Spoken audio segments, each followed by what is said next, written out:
So now today we are come on the topic double displacement reaction. जैसा कि कल हम लोगों ने पढ़ के रखा हुआ था कि डिस्प्लेसमेंट रिएक्शन क्या होती है कि मोस्ट रिएक्टिव एलिमेंट जो होते हैं वो लेस रिएक्टिव एलिमेंट को क्या कर देते हैं, डिस्प्लेस कर देते हैं अपने कंपाउंड में से, और उनकी जगह पर खुद प्लेस होकर एक नया कंपाउंड क्या करते हैं, फॉर्म करते हैं। उसे हम लोग क्या कहते हैं, डिस्प्लेसमेंट रिएक्शन कहते हैं। ठीक है, कल मैंने आप लोगों को जैसे बताया हुआ था कि कल के लेक्चर में हमने जैसे डिस्कस किया हुआ था कि भाई एक रिएक्टिविटी सीरीज होती है। उस रिएक्टिविटी सीरीज को जब हम याद करते हैं तो हमको पता चलता है कि कौन सा मेटल किससे ज्यादा रिएक्टिव है। जो ज्यादा रिएक्टिव होगा वो क्या करेगा, लेस रिएक्टिव को क्या कर देगा, डिस्प्लेस कर देगा और अपना कंपाउंड बना लेगा। Now today we are on the topic double displacement reaction. एक डबल डिस्प्लेसमेंट रिएक्शन का मतलब यहाँ पर क्या है, वहां पर क्या हमने बात की थी पिछले टॉपिक में, डिस्प्लेसमेंट रिएक्शन में सिंगल डिस्प्लेसमेंट हो रहा था। सिंगल डिस्प्लेसमेंट का मतलब वहां पर क्या है कि एक मेटल दूसरे मेटल की क्या कर रहा था, प्लेस को ले रहा था। लेकिन इस रिएक्शन में, डबल डिस्प्लेसमेंट रिएक्शन में क्या होता है कि अगर कोई किसी को डिस्प्लेस करेगा तो वो दूसरा वाला पहले वाले की क्या कर लेगा, पहले वाले की जगह ले लेता है। ठीक है ना। तो सिंपली अगर मैं बात करूं कि डबल डिस्प्लेसमेंट रिएक्शन में क्या होते हैं, मतलब डबल डिस्प्लेसमेंट रिएक्शन में डिस्प्लेसमेंट जो होगा वो डबल तरीके से होगा, है ना। डबल तरीके का मतलब यहाँ पर क्या है, एक्सचेंज हो जाएंगे आइंस। ठीक है, जैसा कि आप लोग डेफिनेशन में यहाँ पर ऊपर लिखा हुआ देख रहे हैं, those reaction in which two compounds react by exchange of ions to form two new compounds are called double displacement reaction. मतलब वो रिएक्शन जिनमें दो कंपाउंड आपस में रिएक्ट करते हैं, उनके बीच में एक्सचेंज ऑफ आइंस होता है और दो नए कंपाउंड्स क्या हो जाते हैं, फॉर्म हो जाते हैं। इस रिएक्शन को हम क्या कहते हैं, डबल डिस्प्लेसमेंट रिएक्शन कहते हैं। इसको हम एक और नाम से जानते हैं, डबल रिप्लेसमेंट रिएक्शन भी कई बार पूछ लिया जाता है, या फिर कई लोग पूछ लेते हैं कि डबल रिप्लेसमेंट रिएक्शन क्या होता है। तो घबराना बिल्कुल भी नहीं है, क्योंकि double displacement and double replacement both are same. आगे यहाँ पर जो मैंने लिखा हुआ है वो लिखा हुआ है, the positive ions exchange negative ions partners. मतलब पॉजिटिव आइंस जो होते हैं वो नेगेटिव आइंस पार्टनर्स को क्या कर लेते हैं, एक्सचेंज कर लेते हैं। मतलब जो नेगेटिव आइन होंगे वो क्या हो जाएंगे, एक्सचेंज हो जाते हैं पॉजिटिव आइंस के साथ। ठीक है ना। जैसा कि आप लोग नीचे यहाँ पे एक जनरल इक्वेशन जो है मैंने लिखी हुई है कि a plus B gives A D, A B plus C D gives A D plus C B. यहाँ पर आप देख रहे हैं कि पहले वाले जो रिएक्टेंट में मैंने लिखा हुआ है ए बी एंड सेकेंड वाले में लिखा हुआ है C D, but the product form first one is A D and the second one is C D. तो आप देख रहे हैं कि भाई जो मेटल होते हैं, जैसे कि 9th क्लास में हमने नोमेनक्लेचर में हमने पढ़ा हुआ था कि जो कैटाइन होता है, पॉजिटिव आइन जो होता है वो हमेशा फर्स्ट प्लेस पे होता है and the negative ion will be on second place. So यहाँ पर जो आप देख रहे हैं वो क्या देख रहे हैं कि जो सेकंड आइन जो है, मतलब नेगेटिव आइन जो है वो ही क्या हुए हैं, रिप्लेस हुए हैं पॉजिटिव आइन से।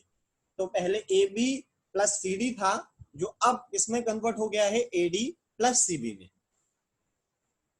नेक्स्ट पॉइंट हम क्या कह सकते हैं कि in double displacement reaction atoms form two different compound switch places. मतलब यहां पर बात किया जाती है कि ऊपर जैसे कि हमने जनरल इक्वेशन में हमने देखा कि जो एटम्स होते हैं दोनों कंपाउंड्स के, वो अपनी प्लेसेस को क्या कर देते हैं, स्विच कर देते हैं। स्विच करने का मतलब क्या है, वहां से हट जाते हैं, है ना, वहां से रिप्लेस हो जाते हैं, वहां से डिस्प्लेस हो जाते हैं। ठीक है, and the reactants are two separate compounds and the product are two separate compounds. ठीक है, तो ये चीज हम जनरली हम सभी जानते हैं कि जो आपका रिएक्टेंट होता है वो क्या होगा, अलग कंपाउंड होगा, और जो प्रोडक्ट होता है वो अलग कंपाउंड होता है। ठीक है ना। तो यहाँ पर भी हमने यही बात बोली है और यही बात हमने लिखी हुई है कि रिएक्टेंट जो होते हैं वो दो अलग कंपाउंड्स होते हैं, दो कंपाउंड्स होते हैं, और प्रोडक्ट जो होते हैं वो दो अलग कंपाउंड्स होते हैं। इसीलिए हम डबल डिस्प्लेसमेंट रिएक्शन को हम क्या कहते हैं, can also be called double replacement reaction. ठीक है, यहाँ पर एक और एग्जाम्पल है Fe2O3 प्लस 6HCl। आप यहाँ पर देख रहे हैं Fe2O3 है एंड यहाँ पर है 6HCl। जो प्रोडक्ट फॉर्म हुआ वो कौन सा हुआ है, FeCl3 प्लस 3H2O। मतलब यहाँ पर जो है O रिप्लेस हो गया है H के साथ में, O जो है कंबाइन हो गया है O H के साथ में, एंड क्लोरीन Cl जो है कंबाइन हो गया है Fe के साथ में। तो Cl जब Fe के साथ में कंबाइन हुआ तो क्या बना लिया उसने, FeCl3, एंड O ऑक्सीजन जो है वो हाइड्रोजन के साथ कंबाइन हुआ तो क्या बना लिया उसने, H2O बना लिया। ठीक है, अब नेक्स्ट पॉइंट जो आता है वो क्या लिखा हुआ है यहाँ पे कि many double displacement reactions occur between ionic compounds. याद रखना यहाँ पर जो हमने ऊपर ही हमने डेफिनेशन के बारे में हमने पढ़ा हुआ है कि आइंस का एक्सचेंज होता है। किसका एक्सचेंज होता है, आइंस का एक्सचेंज होता है। तो आइंस होते किन में है, आयनिक कंपाउंड्स में। तो हम कह सकते हैं कि मोस्टली डबल डिस्प्लेसमेंट रिएक्शन जो होती हैं वो आयनिक कंपाउंड्स में होती हैं, जो किसमें डिसॉल्व होते हैं, वाटर में डिसॉल्व होते हैं। Means these ionic compounds will be in aqueous state and then only we can carry out double displacement reaction। मतलब आयनिक कंपाउंड को जब हम aqueous फॉर्म में लेंगे then only double displacement reaction क्या होगी, परफॉर्म हो पाएगी, वरना नहीं हो पाएगी। पहले ही मैंने बोला हुआ था आयनिक कंपाउंड जो होते हैं मोल्टन स्टेट में ही क्या होते हैं, रिएक्ट किए जा सकते हैं, करवाए जा सकते हैं। सॉलिड स्टेट में उनकी रिएक्टिविटी क्या होती है, बहुत कम होती है, बिकॉज आइंस के बीच में जो फोर्स ऑफ अट्रैक्शन जो होता है, इलेक्ट्रोस्टैटिक फोर्स ऑफ अट्रैक्शन बहुत ज्यादा होता है।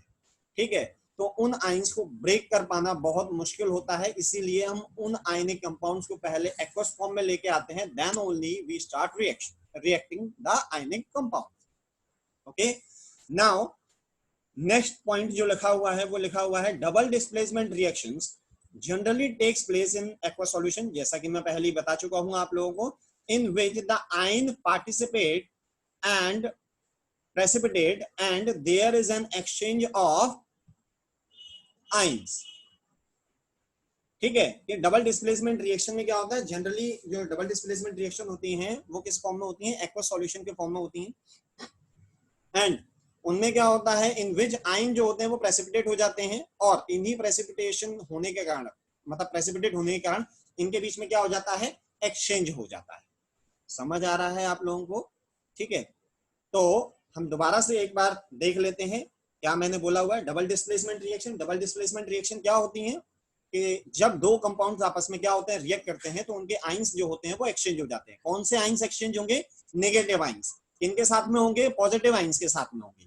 ठीक है, इसको क्या कहा जाता है, डबल रिप्लेसमेंट रिएक्शन भी हम इसको बोलते हैं।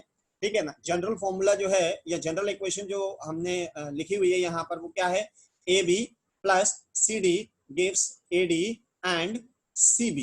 ठीक है, यहाँ पर आप देख रहे हैं जो नेगेटिव आइन जो है B एंड D, यही सिर्फ एक्सचेंज हुए हैं positive ion A and C के साथ में रेस्पेक्टिवली। ओके, सेकेंड पॉइंट जो बोला हुआ है मैंने, क्या बोला हुआ है कि इसमें जो दो रिएक्टेंट जो होते हैं वो अलग कंपाउंड्स होते हैं, तो अलग कंपाउंड्स होते हैं, जो प्रोडक्ट जो बनता है वो भी दो कंपाउंड्स का ही बनता है। ठीक है ना, इसीलिए हम डबल डिस्प्लेसमेंट रिएक्शन को क्या कहते हैं, डबल रिप्लेसमेंट रिएक्शन भी कहते हैं। ठीक है, नीचे यहाँ पर एग्जांपल लिखा हुआ है, Fe2O3 plus 6HCl gives FeCl3 gives plus 3H2O। Okay, मैंने मतलब जो बहुत ज्यादा हम देखते हैं या फिर मोस्टली हमें देखने को मिलता है कि डबल डिस्प्लेसमेंट रिएक्शन जो होती हैं वो आयनिक कंपाउंड्स में ही सबसे ज्यादा होती हैं, जो कि डिसॉल्व होते हैं वाटर में। ठीक है ना, क्यों, क्योंकि ये आयनिक कंपाउंड एक्वस सॉल्यूशन में क्या करते हैं, आइंस को प्रेसिपिटेट करते हैं, और ये प्रेसिपिटेट आइंस जो होते हैं आपस में क्या हो जाते हैं, एक्सचेंज हो जाते हैं पॉजिटिव आइंस के साथ में, और क्या हो जाते हैं, डिस्प्लेस कर देते हैं, एंड नए प्रोडक्ट जो है वो फॉर्म कर देते हैं। ठीक है, तो this is all about the double displacement reaction. Now we come on the next topic of the double displacement reaction. A subtopic of double displacement reaction is classification of double displacement reaction. So here I had written already that double displacement reaction can be further classified as neutralization reaction, precipitation reaction, gas formation reaction, and so many other things. But in this class only you have to study about neutralization reaction and precipitation reaction. बहुत ही simple है neutralization reaction and precipitation reaction, हमें 8th class में भी हमें पढ़ाया जाता है एसिड बेस एंड सॉल्ट में। न्यूट्रलाइजेशन रिएक्शन होता क्या है, नाम से ही हमको समझ में आता है। न्यूट्रलाइजेशन मींस न्यूट्रल करने की प्रोसेस। न्यूट्रल हम कैसे कर सकते हैं, है ना, तो न्यूट्रल हम ऐसे कर सकते हैं, या फिर न्यूट्रलाइजेशन होता किन किन के बीच में है, तो न्यूट्रलाइजेशन होता है दो चीजों के बीच में। वो दो चीजें कौन कौन सी हैं? तो एक एसिड होता है, दूसरा बेस होता है, ठीक है ना। तो हम क्या कह सकते हैं कि in general term, in very general term, we can say neutralization reaction is a reaction when an acid is react with base form salt and water. is it clear? तो salt and water इसमें भी क्या होता है, आपके ions क्या होते हैं, एक्सचेंज होते हैं, ठीक है ना। एंड आयन एक्सचेंज होने के बाद ही क्या बनता है, एसिड एंड बेस से सॉल्ट एंड वाटर। जैसा कि आप यहाँ पर नीचे एग्जांपल में आप देख सकते हैं, HCl एक एसिड है, hydrochloric acid, and NaOH sodium hydroxide, strong base and strong acid, ये दोनों के दोनों आपस में क्या करेंगे, कंबाइन होंगे, रिएक्ट करेंगे और क्या बना देंगे, NaCl एंड H2O। तो यहां पर आप देख रहे हैं OH जो है वो H के साथ कंबाइन होकर क्या बनाता है, H2O, एंड Cl जो है, क्लोरीन जो है वो Na के साथ में मिलकर क्या बना लेता है, sodium chloride, which is known as common salt. Okay, kitchen salt भी हम इसको कहते हैं, commonly we are using in the kitchen. Is it clear to all? Neutralization reaction क्या होता है, when an acid is react with base. Generally हम इसको क्या कहते हैं, एसिड बेस रिएक्शन कहते हैं। क्या कहते हैं, एसिड बेस रिएक्शन कहते हैं, ठीक है ना। क्यों? क्योंकि इसमें क्या होता है, acid react with equal quantity of base. So by the definition we can say the acid base reaction results in the formation of salt and water. Salt जो होता है वो क्या होता है, न्यूट्रल होता है नेचर में, ठीक है। क्यों? वो इसलिए कि हमने यहाँ पर किसको मिलाया हुआ है, strong acid and strong base को, ठीक है ना। वीक एसिड वीक बेस को हम मिलाएंगे तब भी न्यूट्रल होगा, ठीक है ना। फर्दर जो सॉल्ट जो होते हैं क्लासिफाई किए जाते हैं तीन पार्ट में, acidic salt, basic salt and neutral salt. ये फर्दर आपको आगे वाले chapter acid base and salt में पढ़ने को मिलेगा, but here only we got to know that what is neutralization reaction. Okay, so neutralization reaction is acid base reaction. Acid react with base form salt and water. This is all about the neutralization reaction. Now we come on the second topic, which is precipitation reaction. Precipitation reaction को बताने से पहले सबसे पहले जो word आता है precipitation, ये precipitation वर्ड बना है precipitate से। precipitate होता क्या है, एक solid form residue होता है। solid form residue का मतलब क्या है कि एक अनडिजॉल्व सब्सटेंस जो कि रिएक्शन में बनता है और जो सेटल डाउन हो जाता है बॉटम में, उसको हम क्या कहते हैं, प्रेसिपिटेट कहते हैं। और जिन रिएक्शंस में इन प्रेसिपिटेट्स का फॉर्मेशन होता है उन रिएक्शंस को हम प्रेसिपिटेशन रिएक्शन कहते हैं, ठीक है। होप आपको समझ आया होगा कि मैं क्या कहना चाहता हूं, ठीक है ना। अभी जब हम डेफिनेशन पढ़ेंगे तो दोबारा से आपको समझ में आ जाएगा। तो डेफिनेशन जो लिखी हुई है मैंने, वो लिखी हुई है, the precipitation reaction is the double displacement reaction involving the formation of a solid form residue called precipitate। तो क्या लिखा हुआ है कि प्रेसिपिटेशन रिएक्शन क्या है, एक डबल डिस्प्लेसमेंट टाइप की रिएक्शन है जो कि क्या इन्वॉल्व करती है कि एक सॉलिड फॉर्म ऑफ रेजिड्यू क्या होगा, उसका प्रोडक्शन होगा, जिसे हम क्या कहेंगे, प्रेसिपिटेट कहेंगे। और ये प्रेसिपिटेट जाके कहां पर सेटल डाउन हो जाएगा, eight the bottom of the vessel, ठीक है ना। तो जिन भी रिएक्शंस में ये प्रेसिपिटेट फॉर्म होगा उन रिएक्शंस को हम क्या कहेंगे, प्रेसिपिटेट रिएक्शन कहेंगे। आगे जो फर्दर मैंने लिखा हुआ है वो क्या लिखा हुआ है, the reaction also occur when two or more solution with different salts are combined. मतलब ये रिएक्शन ज्यादातर, या फिर मैं बोलूं कि ये रिएक्शन तब भी होगी जब दो या दो से ज्यादा सॉल्यूशंस को हम लेंगे। अब वो सॉल्यूशन किनके होंगे, वो अलग अलग सॉल्ट्स के भी हो सकते हैं, ठीक है ना। तो जैसे ही हम उन सॉल्ट्स को आपस में कंबाइन करेंगे तो resulting in the formation of insoluble salt that precipitate out of the solution. तो उसका रिजल्ट क्या होगा, जब हम अलग अलग सॉल्ट्स को आपस में कंबाइन करेंगे या रिएक्शन कराएंगे उनके बीच में, तो हम देखेंगे एक इनसॉल्युबल सॉल्ट जो है प्रेसिपिटेट के फॉर्म में क्या हो रहा है, निकल के बाहर आ रहा है, या फिर मैं बोलूं निकल के सेटल डाउन होके बॉटम में पहुंच रहा है वेसल के। समझ आ रहा है? तो इस रिएक्शन को हम क्या कहते हैं, प्रेसिपिटेट रिएक्शन कहते हैं। एग्जांपल यहाँ पर दिया हुआ है कि लेड नाइट्रेट को अगर हम पोटेशियम आयोडाइड के साथ में क्या करते हैं, रिएक्ट कराते हैं, तो क्या बनता है, पोटेशियम नाइट्रेट बन जाता है। एंड लेड आयोडाइड जो है वो येलो प्रेसिपिटेट के फॉर्म में क्या हो जाता है, नीचे जमा हो जाता है, जैसा कि आप लोग डायग्राम में देख पा रहे होंगे, ठीक है। कि जो आपका क्या कहते हैं, PbNO3 का होल ट्वाइस जो था वो भी एक सॉल्ट है, and Ki is also a salt, जिसे हम पोटेशियम आयोडाइड कहते हैं। PbNO 3 का होल ट्वाइस, इसको हम लेड नाइट्रेट कहते हैं। इन दोनों को मैंने मिलाया तो क्या बन गया आपका KNO3, जो आप लिक्विड ये देख रहे हैं एक्वस फॉर्म में, ये ब्लू ब्लू सा, ठीक है ना, ये जो है आपका क्या है, पोटेशियम नाइट्रेट है। And the substance which is yellow in colour will be settle down at the bottom of the vessel, जो सेटल डाउन हो गया है बॉटम ऑफ द वेसल में, ठीक है ना। ये येलो कलर का इनसॉल्युबल सब्सटेंस जो है वो क्या है, precipitate which is lead iodide. समझ आ गया आप सभी लोगों को, है ना, कि प्रेसिपिटेशन रिएक्शन क्या होता है और प्रेसिपिटेट हम किसको कहते हैं। Now we come on the subtopic of precipitation reaction, that is property of precipitates and precipitation reaction। तो ये कुछ प्रॉपर्टीज हैं जिनको हमको ध्यान में रखना है कि भाई प्रेसिपिटेशन रिएक्शन में या प्रेसिपिटेट्स की प्रॉपर्टीज क्या क्या होती है। तो सबसे पहली प्रॉपर्टी जो होती है वो क्या होती है, जो प्रेसिपिटेशन रिएक्शन जो होती है अंडरगोज इन एक्वा सॉल्यूशन और medium in an ionic state.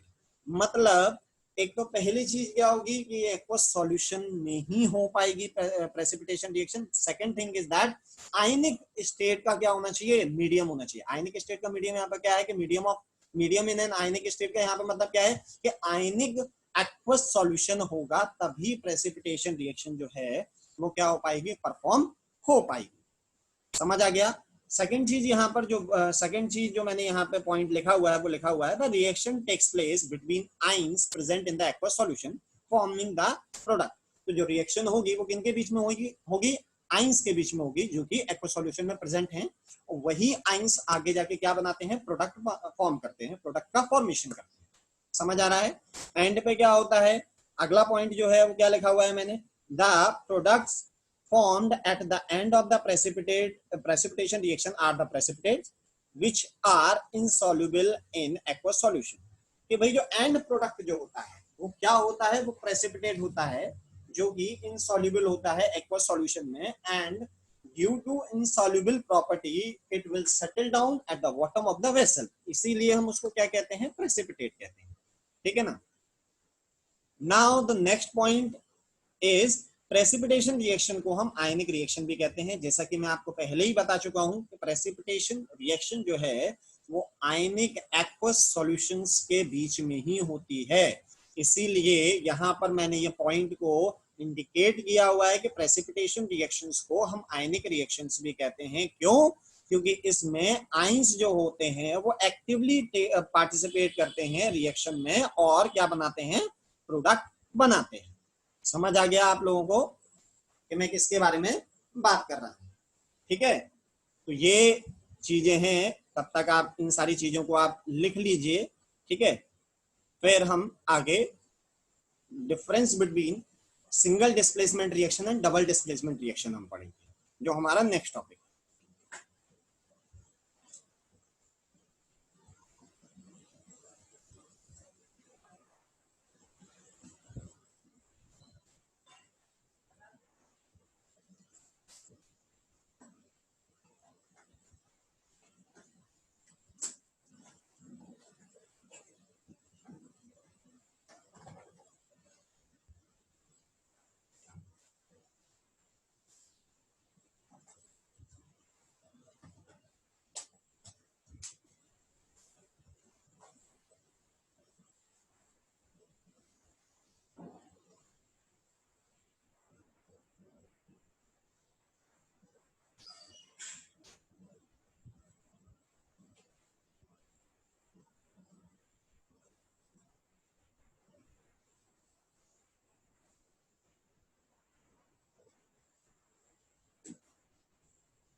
So hope आप लोगों ने, सभी लोगों ने लिख लिया होगा। ठीक है, so we come on the next topic, difference between displacement reaction and double displacement reaction in a tabular form। मतलब यहाँ पर मैंने पॉइंट वाइज मैंने डिस्टिंग्यूश किया हुआ है, डिफरेंस मैंने दिया हुआ है सिंगल डिस्प्लेसमेंट रिएक्शन में, डबल डिस्प्लेसमेंट रिएक्शन में। हम पहले ही इन दोनों चीजों को पढ़ चुके हैं, तो हमको ज्यादा टाइम नहीं लगेगा इनको डिफरेंशिएट करने के लिए कि कौन सी चीज क्या होता है और इन दोनों में बीच में मेजर डिफरेंसेस क्या होते हैं। तो सबसे पहली चीज तो क्या है, सिंगल डिस्प्लेसमेंट रिएक्शन। इसमें क्या होता है, मोर रिएक्टिव जो होते हैं एलिमेंट रिप्लेस करते हैं लेस रिएक्टिव एलिमेंट्स। ठीक है, मतलब more reactive replace the less reactive element in single displacement reaction और डिस्प्लेसमेंट रिएक्शन। लेकिन डबल डिस्प्लेसमेंट रिएक्शन में क्या होगा, टू एटम्स और a group of atoms switch places to form new compounds. ठीक है, मतलब यहां पर क्या है कि दो एटम्स या दो ग्रुप ऑफ एटम्स क्या करेंगे, अपनी प्लेसेस को स्विच करेंगे और नए कंपाउंड्स को क्या करेंगे, फॉर्म करेंगे। लेकिन सिंगल डिस्प्लेसमेंट में क्या था, मोर रिएक्टिव लेस रिएक्टिव को क्या करेगा, डिस्प्लेस करेगा। डिस्प्लेसमेंट रिएक्शन की जनरल इक्वेशन क्या थी, a plus B X gives ax plus b, and in this double displacement reaction ab plus cd gives ac plus bd। Okay, आप सभी लोग समझ गए होंगे। यहां पर ये थोड़ी सी गलती हो गई है कि ab plus cd is equal to ad plus cb होगा। ओके, तो आप इसको थोड़ा सा सुधार लीजिएगा, ये थोड़ा सा गलती मिस्टेक जो है वो हो गई है। ठीक है, जनरल इक्वेशन क्या होगी, A B plus C D gives A B plus C B.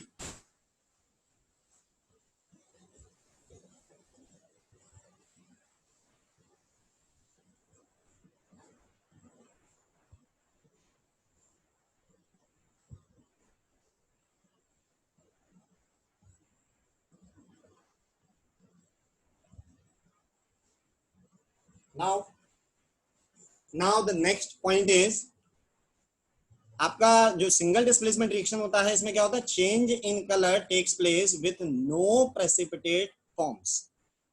यहाँ पे क्या होगा, चेंज इन कलर होगा लेकिन कोई प्रेसिपिटेट फॉर्म नहीं होता है सिंगल डिस्प्लेसमेंट रिएक्शन में। लेकिन डबल डिस्प्लेसमेंट रिएक्शन में क्या होता है, प्रेसिपिटेट फॉर्म होता है। जैसा कि हम पहले ही बता चुके हैं कि डबल डिस्प्लेसमेंट रिएक्शन में एक पार्ट, मतलब कि डबल डिस्प्लेसमेंट रिएक्शन को ही हमने फर्दर क्लासिफाई करके रखा है प्रेसिपिटेशन रिएक्शन में, तो प्रेसिपिटेट तो बनेगा ही बनेगा। ठीक है ना, तो डबल डिस्प्लेसमेंट रिएक्शन में प्रेसिपिटेट बनता है, सिंगल डिस्प्लेसमेंट रिएक्शन में कोई प्रेसिपिटेट का फॉर्मेशन नहीं होता है, लेकिन कलर का क्या होगा, चेंज होगा। Now, the next point is metal react with the salt solution of the another metal। यहाँ पर अगर मैं बात करूं सिंगल डिस्प्लेसमेंट रिएक्शन में कि मेटल जो होते हैं वो रिएक्ट करते हैं सॉल्ट सॉल्यूशन के, जो कि अनदर मेटल के होते हैं, मतलब किसी दूसरे मेटल का सॉल्ट सॉल्यूशन होगा, उससे कोई मोर रिएक्टिव या कोई दूसरा मेटल जो होगा वो रिएक्ट करेगा, सिर्फ मेटल रिएक्ट करेगा। ठीक है, लेकिन डबल डिस्प्लेसमेंट रिएक्शन में ऐसा कुछ नहीं होता। डबल डिस्प्लेसमेंट रिएक्शन में क्या होगा, दोनों रिएक्टेंट जो होंगे वो क्या होंगे, सॉल्ट सॉल्यूशन। ठीक है ना, वो भी अलग अलग मेटल्स। यहाँ पर क्या होगा, एक मेटल होगा, दूसरा क्या होगा, किसी दूसरे मेटल का सॉल्ट सॉल्यूशन होगा। डबल डिस्प्लेसमेंट में ऐसा नहीं होगा, दोनों के दोनों सॉल्ट सॉल्यूशन होंगे। जैसे कि नीचे एग्जांपल में लिखा हुआ है कि 2Ki plus Cl2 gives 2KCl plus I2। ठीक है, यहाँ पर लगा हुआ है Na2SO4 plus BaCl2 gives BaSO4 plus 2NaCl। तो यहाँ पर दोनों के दोनों ही आप देख रहे हैं, ये दोनों के दोनों ही सॉल्ट हैं, लेकिन यहाँ पर एक सॉल्ट है। ठीक है, एक सॉल्ट है, and the second one is metal, sorry non metal. And यहाँ पर क्या है, दोनों के दोनों आपके नॉन आपके मेटलिक सॉल्ट। ठीक है, यहाँ पे एक और एग्जांपल दिया हुआ है, CaSO4 plus Zn gives ZnSO4 plus Cu। ठीक है, यहाँ पर भी हमने दोबारा से देख रहे हैं KBr डबल डिस्प्लेसमेंट रिएक्शन में KBr plus BaCl2 gives 2KCl plus BaBr2। ठीक है ना, तो ये double displacement reaction and displacement reaction के बारे में बात थी, जो कि हमने आज के टॉपिक में पढ़ी है। आई होप आप सभी लोगों को ये चीज समझ आई होगी। दोबारा से आप इस टेबल को एक बार देख लें, ठीक है, और लिख लें और समझ लें।